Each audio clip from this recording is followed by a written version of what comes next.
आप सभी को नमस्कार। मेरा नाम दलवंती है और मैं राजकीय कन्या प्राथमिक पाठशाला बदानी जिला झज्जर में कार्यरत हूँ।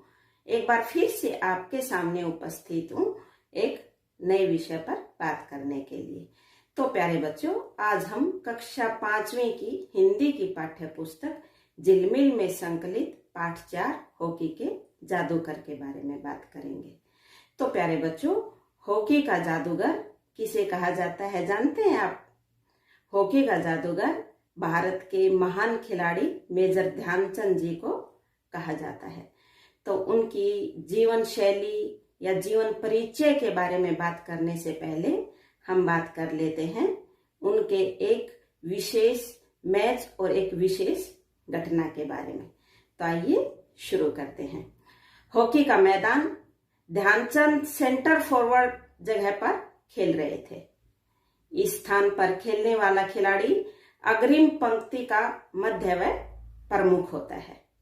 अग्रिम मतलब सबसे अगली पंक्ति। सबकी नजर गोल पोस्ट पर थी।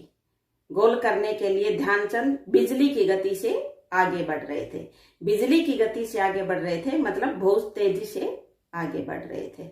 उन्होंने जोरदार स्कूप किया। गेंद उठाने की इस कला में उनका कोई जवाब नहीं था, लेकिन यह क्या, गोल तो हुआ ही नहीं।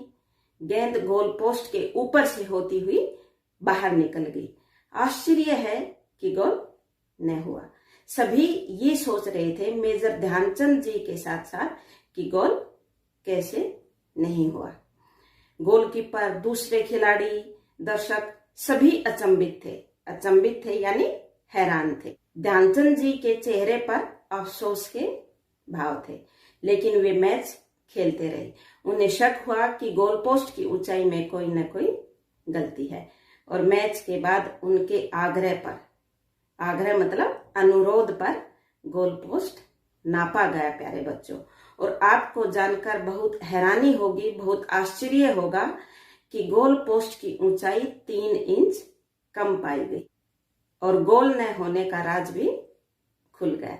तो ऐसे थे हमारे मेजर ध्यानचंद यानी हॉकी के जादूगर। तो प्यारे बच्चों, ध्यानचंद ने सेंटर फॉरवर्ड के रूप में खेलते हुए अपने खेल जीवन में 1000 गोल किए, जो कि विश्व रिकॉर्ड है। हॉकी के इस महान खिलाड़ी का जन्म इलाहाबाद में 29 अगस्त 1905 को हुआ। इलाहाबाद को आजकल प्रयागराज के नाम से बच्चों जाना जाता है। तो उनका जन्म हुआ प्रयागराज में, उस समय के इलाहाबाद में 29 अगस्त 1905 को। इनके पिता का नाम सोमेश्वर दत्त सिंह था और माता का नाम श्यामा देवी था और पत्नी का नाम जानकी देवी था। तो ध्यानचंद ने प्यारे बच्चों मात्र 16 वर्ष की उम्र में भारतीय सेना में नौकरी मिल गई थी। वे दिन में सेना में नौकरी करते और रात को मन लगाकर हॉकी का अभ्यास करते। ऐसी थी उनकी लगन। तो प्यारे बच्चों, स्टिक और बॉल के साथ उनकी कलाकारी कमाल की थी। वे विपक्षी रक्षकों के बीच गेंद को अपनी स्टिक से चिपकाए मछली की भांति फिसल जाते थे। मछली की भांति फिसल जाते थे मतलब उनके बीच से तेजी से निकल जाते थे और गोल पर गोल करते रहते थे। इनके प्रारंभिक प्रशिक्षक सूबेदार मेजर बाले तिवारी ने इन्हें हॉकी के कई महत्वपूर्ण गुर सिखाए मतलब दांव पेच सिखाए। इनके बचपन का नाम ध्यान सिंह था, लेकिन सेना के अधिकारियों ने ही प्यार से इनका नाम ध्यानचंद रख दिया। खेल में उपलब्धियों के कारण सन 1947 के बाद मेजर के रूप में इनको पदोन्नति दी गई। कब पदोन्नति दी गई? सन 1947 में। देखिए बर्लिन ओलंपिक की एक झलक।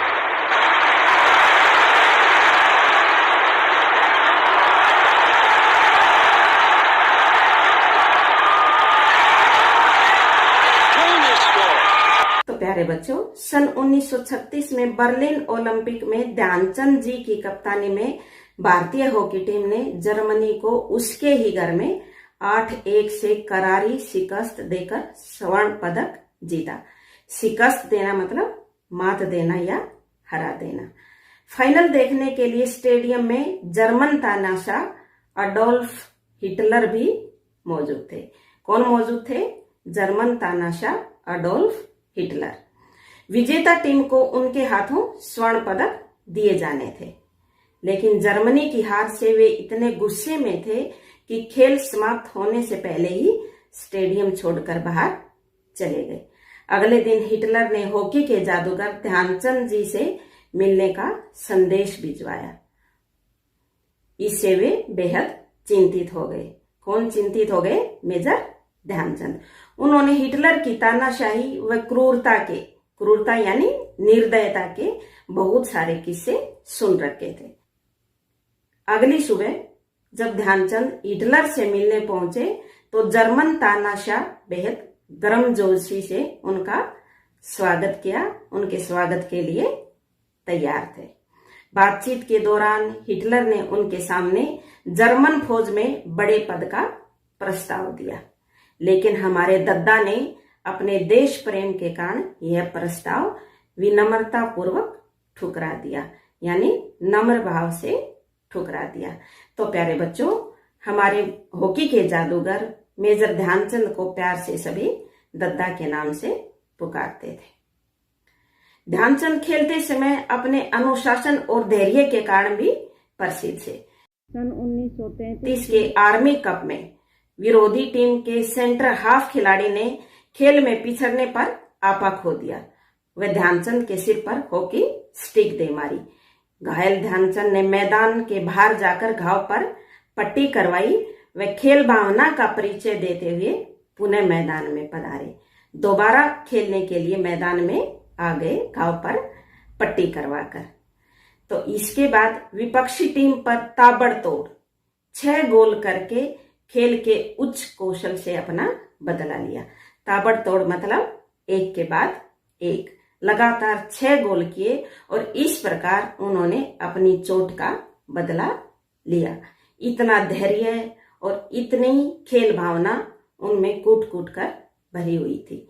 अपने परिवार और खेल प्रेमियों के बीच ध्यानचंद दद्दा के नाम से प्रसिद्ध थे, ये तो आप जान ही चुके हैं।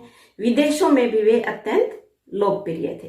क्रिकेट के भगवान कहे जाने वाले ऑस्ट्रेलियाई बल्लेबाज डॉन ब्रैडमैन ने एक बार कहा था, मिस्टर ध्यानचंद, इस तरह से क्रिकेट में रन बनते हैं, उसी तरह आप गोल करते हैं।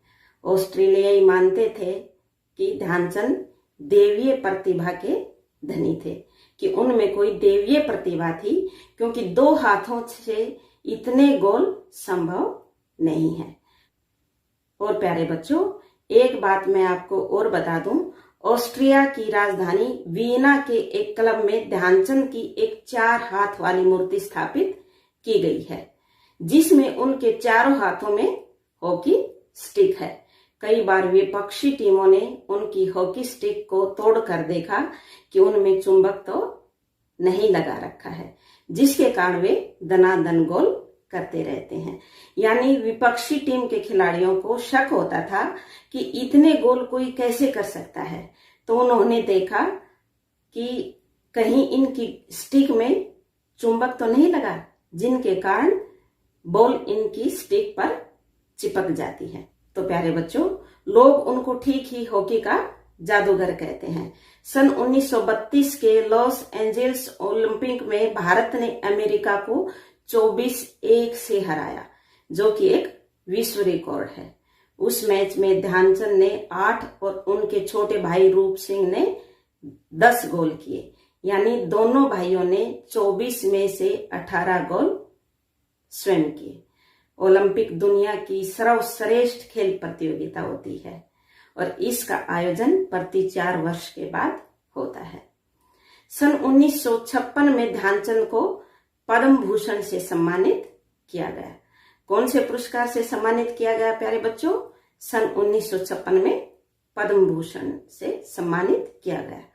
सन 1972 में म्यूनिख ओलंपिक में विशेष अतिथि के रूप में ध्यानचंद को आमंत्रित किया गया। लेकिन प्यारे बच्चों, आर्थिक स्थिति सही नहीं होने की वजह से वे यह सम्मान प्राप्त करने वहां नहीं पहुंच सके थे। भारत सरकार ने ध्यानचंद के सम्मान में डाक टिकट भी जारी किया है। उनके जन्म दिवस 29 अगस्त को प्रतिवर्ष राष्ट्रीय खेल दिवस के रूप में हम मनाते हैं और ये मनाया जाता रहा है। भारत के राष्ट्रीय खेल हॉकी का गौरव ध्यानचंद के परिवार ने भी खूब बढ़ाया है। उनके पुत्र अशोक कुमार ने सन 1975 के विश्व कप में गोल करके भारत को हॉकी में विश्व विजेता बनाया था। हॉकी से संन्यास के बाद भी ध्यानचंद को विदेशों से कई अच्छे प्रस्ताव आए, लेकिन उन्होंने धन के लिए देश नहीं छोड़ा। उन्होंने धन के लिए, पैसे के लिए देश से बाहर काम करने से साफ साफ इनकार कर दिया। ऐसे देश प्रेमी, देशभक्त थे हमारे हॉकी के जादूगर मेजर ध्यानचंद। उन्होंने राष्ट्रीय खेल संस्थान पटियाला में ही प्रशिक्षक के रूप में कार्य किया। 3 दिसंबर 1979 को दिल्ली के एक हॉस्पिटल में हॉकी के इस जादूगर का निधन हो गया और वह हमेशा हमेशा के लिए हमें छोड़कर परमात्मा में विलीन हो गए। मेजर ध्यानचंद ने झांसी के हीरो ग्राउंड पर हॉकी खेलना शुरू किया और उनका अंतिम संस्कार भी इसी हीरो ग्राउंड पर किया गया। तो प्यारे बच्चों, ये थे हम सब के दिलों पर राज करने वाले हॉकी के जादूगर मेजर ध्यानचंद। अब हम पाठ में आए कुछ कठिन शब्दों के अर्थ जान लेते हैं। आइए देखते हैं। सर्वप्रथम अचंभित। तो अचंभित का अर्थ होता है प्यारे बच्चों हैरान। आग्रह, निवेदन, अग्रिम सबसे आगे। एक बार फिर देखिए, अचंभित, हैरान, आग्रह, निवेदन, अग्रिम सबसे आगे। आगे देखते हैं। क्रूरता, निर्दयता, गुर सिखाना, दांव पेच सिखाना, चिंतित होना, परेशान। क्रूरता, निर्दयता, गुर सिखाना, दांव पेच सिखाना, चिंतित, परेशान। अब देखिए आगे। प्रशिक्षक। तो प्यारे बच्चों, प्रशिक्षक होता है प्रशिक्षण देने वाला। राज, राज का अर्थ है रहस्य। विनम्रता पूर्वक, नम्र भाव से। एक बार फिर से देखते हैं। प्रशिक्षक, प्रशिक्षण देने वाला, राज, रहस्य, विनम्रता पूर्वक, नम्र भाव से। विपक्षी, विरोधी, शिकस्त, हराना। विपक्षी प्यारे बच्चों विरोधी और शिकस्त का अर्थ है हरा देना। अब हम पाठ में आए कुछ महत्वपूर्ण प्रश्नों के उत्तर जान लेते हैं। मैं आपसे प्रश्न करूंगी, आप उसका जवाब देने का प्रयास करेंगे। देखते हैं, हम मिलकर करते हैं। सबसे पहला प्रश्न है प्यारे बच्चों, ध्यानचंद के चेहरे पर अफसोस के भाव होने पर भी वे मैच खेलते रहे, इसका क्या कारण था? एक बार फिर से देखिए, ध्यानचंद के चेहरे पर अफसोस के भाव होने पर भी वे मैच खेलते रहे, इसका क्या कारण था? बताइए शाबाश। देखिए इसका उत्तर देखिए। ध्यानचंद के जोरदार स्कूप के बाद गेंद गोल पोस्ट के ऊपर से होती हुई बाहर निकल गई, तो उनके चेहरे पर अफसोस के भाव थे। किंतु बाद में जांच से पता चला कि गोल पोस्ट की ऊंचाई 3 इंच कम होने के कारण ही बॉल ऊपर से निकल गई थी। एक बार फिर से देखते हैं। ध्यानचंद के जोरदार स्कूप के बाद जब गेंद गोल पोस्ट के ऊपर से होती हुई बाहर निकल गई, तो उनके चेहरे पर अफसोस के भाव थे। किंतु बाद में जांच से पता चला कि गोल पोस्ट की ऊंचाई 3 इंच कम होने के कारण ही बॉल ऊपर से निकल गई थी। अब देखिए, चलिए बढ़ते हैं अगले प्रश्न की ओर। ध्यानचंद की खेल भावना में अनुशासन और धैर्य की भावना कूट कूट कर भरी थी, इसका पता कैसे चलता है? एक बार फिर सुनिए ध्यान से। ध्यानचंद की खेल भावना में अनुशासन और धैर्य की भावना कूट कूट कर भरी थी, इसका पता कैसे चलता है? तो प्यारे बच्चों देखिए इसका उत्तर। सन 1933 में आर्मी कप में खेलते समय एक खिलाड़ी ने इनके सिर पर हॉकी स्टिक से वार कर दिया था। उन्होंने घायल अवस्था में मैदान के बाहर जाकर घाव पर पट्टी कराई और तुरंत मैदान में जाकर अनुशासन और धैर्य का परिचय देते हुए एक के बाद एक ताबड़तोड़ 6 गोल कर दिए, जिससे इनकी खेल भावना में अनुशासन और धैर्य की भावना का पता चलता है। एक बार फिर से देखते हैं। सन 1933 में आर्मी कप में खेलते समय एक खिलाड़ी ने इनके सिर पर हॉकी स्टिक से वार कर दिया था। उन्होंने घायल अवस्था में मैदान के बाहर जाकर घाव पर पट्टी कराई और तुरंत मैदान में जाकर ताबड़तोड़ एक के बाद एक 6 गोल कर दिए, जिससे इनकी खेल भावना, अनुशासन और धैर्य का पता चलता है। अब चलिए बढ़ते हैं अगले प्रश्न की ओर। अगला प्रश्न है, ध्यानचंद के बचपन का क्या नाम था? उनका नाम ध्यानचंद कब पड़ा? एक बार फिर से सुने। ध्यानचंद के बचपन का क्या नाम था? उनका नाम ध्यानचंद कब पड़ा? तो बताइए प्यारे बच्चों। हाँ, बिल्कुल सही। ध्यानचंद के बचपन का नाम ध्यान सिंह था।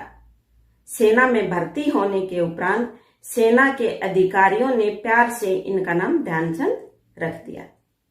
एक बार फिर से सुने। ध्यानचंद के बचपन का नाम ध्यान सिंह था। सेना में भर्ती होने के उपरांत सेना के अधिकारियों ने प्यार से इनका नाम ध्यानचंद रख दिया था। अगला प्रश्न है प्यारे बच्चों, हिटलर खेल का मैदान छोड़कर क्यों चले गए व उन्होंने अगले दिन ध्यानचंद को क्या प्रस्ताव दिया? एक बार फिर से सुने। हिटलर खेल का मैदान छोड़कर क्यों चले गए व उन्होंने अगले दिन ध्यानचंद को क्या प्रस्ताव दिया? तो इसका उत्तर है प्यारे बच्चों, अपने देश जर्मनी की टीम के हार जाने के कारण मैदान से बाहर चले गए थे। अगले दिन उन्होंने ध्यानचंद को जर्मन फौज में बड़े पद पर आसीन होने का प्रस्ताव दिया। एक बार फिर से सुने। हिटलर अपने देश जर्मनी की टीम के हार जाने के कारण मैदान से बाहर चले गए थे। अगले दिन उन्होंने ध्यानचंद को जर्मन फौज में बड़े पद पर आसीन होने का प्रस्ताव दिया था। अगला प्रश्न है देखिए, मेजर ध्यानचंद की 4 हाथों वाली मूर्ति कहाँ स्थित है? उनकी ऐसी मूर्ति क्यों बनाई गई? एक बार फिर सुने। मेजर ध्यानचंद की 4 हाथों वाली मूर्ति कहाँ स्थित है? उनकी ऐसी मूर्ति क्यों बनाई गई? इसका उत्तर देखिए प्यारे बच्चों। मेजर ध्यानचंद की 4 हाथों वाली मूर्ति ऑस्ट्रिया की राजधानी वियना के एक क्लब में स्थित है। लोगों को लगता था कि कोई भी इंसान सिर्फ 2 हाथों से इतने गोल नहीं कर सकता, इसलिए वह मूर्ति बनाई गई थी। एक बार फिर से देखिए। मेजर ध्यानचंद की 4 हाथों वाली मूर्ति ऑस्ट्रिया की राजधानी वियना के एक क्लब में स्थित है। लोगों को लगता था कि कोई भी इंसान सिर्फ 2 हाथों से इतने गोल नहीं कर सकता, इसलिए वह मूर्ति बनाई गई थी। अब देखिए बढ़ते हैं अगले प्रश्न की ओर।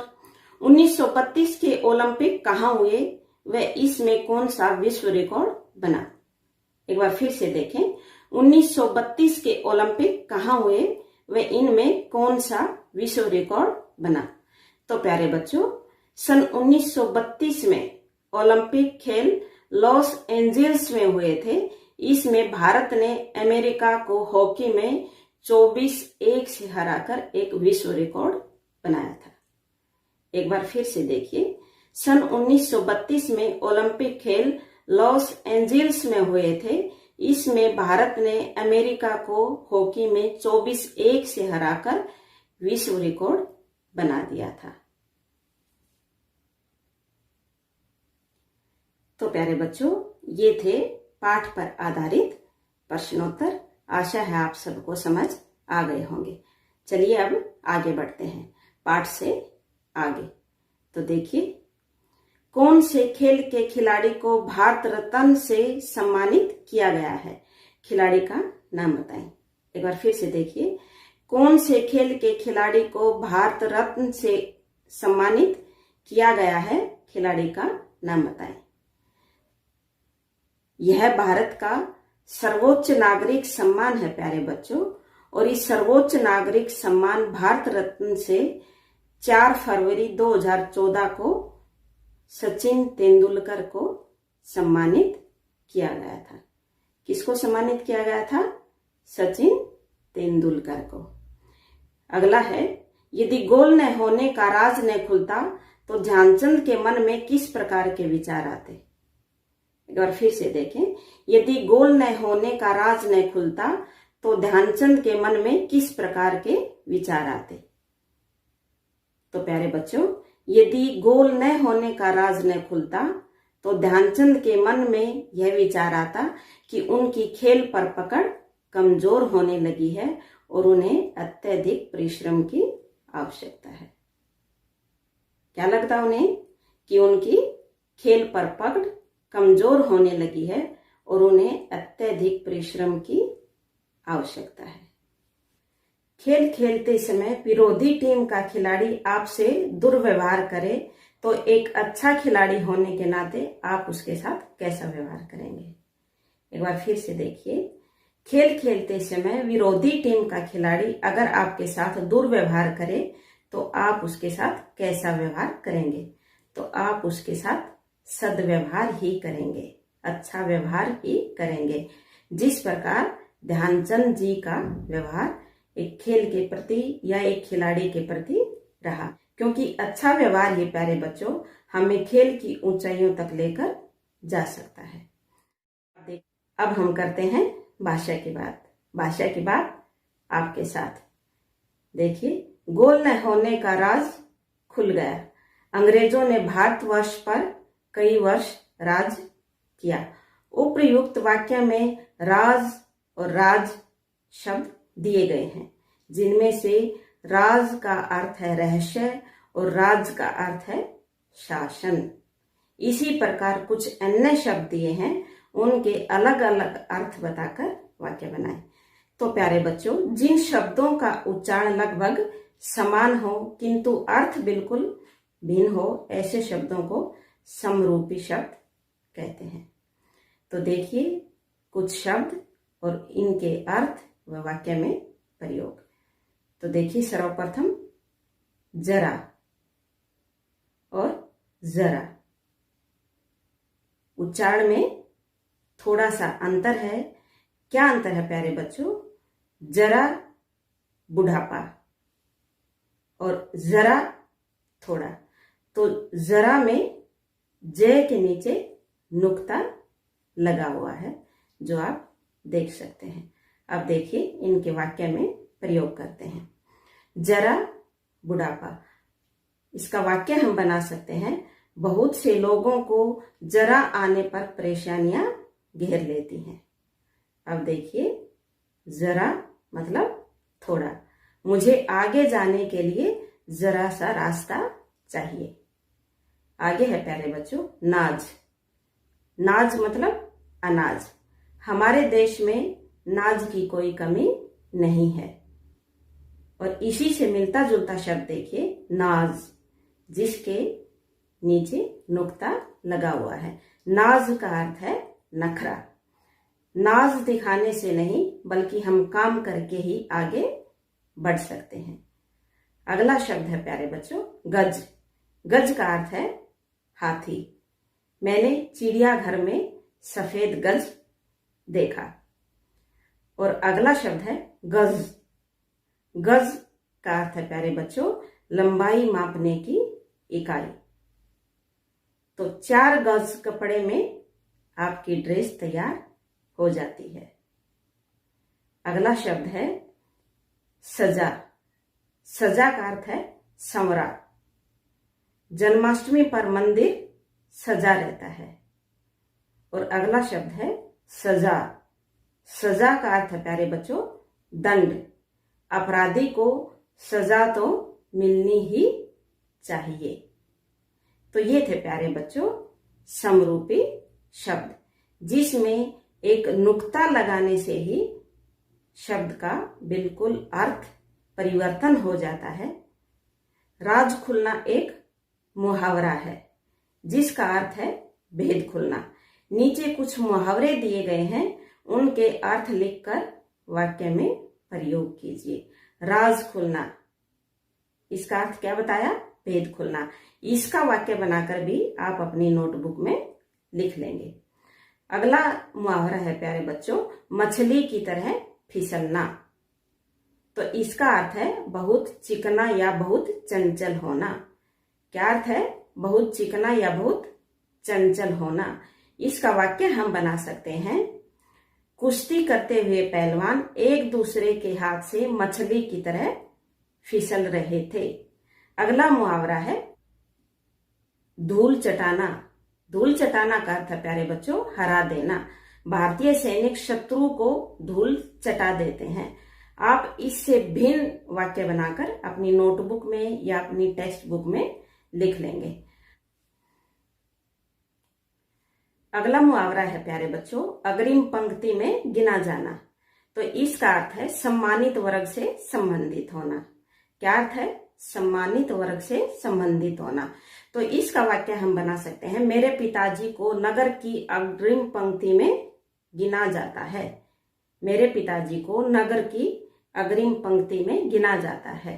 आगे है प्यारे बच्चों, आप अपनी पसंद का, अपनी मनपसंद कोई भी खेल चुनेंगे और उसके बारे में कम से कम 8 से 10 लाइन अपनी नोटबुक में या अपनी हिंदी की बुक में दिए गए स्थान पर लिख लेंगे। कितनी लाइन लिखेंगे? 8 से 10 लाइन कम से कम अपनी मनपसंद खेल की। जो भी खेल आपको अच्छा लगता है वह लाइन आप यहाँ लिख सकते हैं। अब हम करते हैं आपकी बात आपके साथ। तो प्यारे बच्चों आपकी बात में सबसे पहला प्रश्न है, जर्मन शासक अडोल्फ हिटलर ध्यानचंद के प्रदर्शन को देखकर मैदान छोड़कर चले गए। आप किसी विपक्षी टीम के बेहतर प्रदर्शन पर क्या करते हैं? एक बार फिर से देखिए, जर्मन शासक अडोल्फ हिटलर ध्यानचंद के प्रदर्शन को देखकर मैदान छोड़कर चले गए। आप किसी विपक्षी खिलाड़ी के बेहतर प्रदर्शन पर क्या करते हैं? तो इसका उत्तर आप स्वयं अपनी नोटबुक में लिख लेंगे।